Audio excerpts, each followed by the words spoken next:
As Texas continues rebuilding after Hurricane Harvey, over the weekend, Governor Abbott took a look at the progress. 2 years after Harvey made landfall, the groundbreaking of a new fishing pier destroyed during the storm. Governor Abbott also signed 2 pieces of legislation to help speed up this recovery process.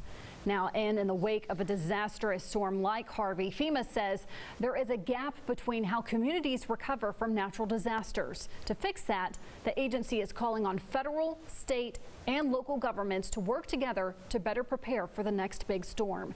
KETK's Washington correspondent Jesse Chenur reports.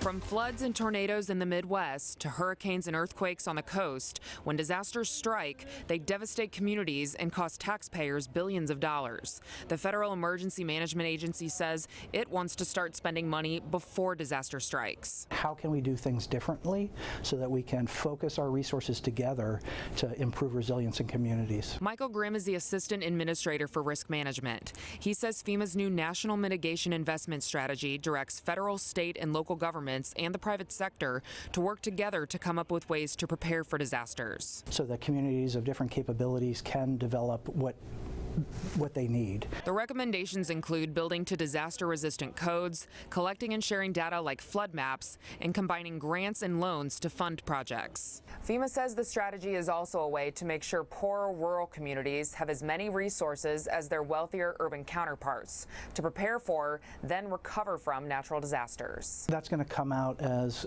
communities work with their states and work across the different partnerships and identify the needs. In the meantime, Grimm says citizens can also do their part to close another gap. Too many Americans aren't insured. Grimm calls insurance a relatively minor expense that can speed recovery after disaster strikes. In Washington, I'm Jesse Chenur.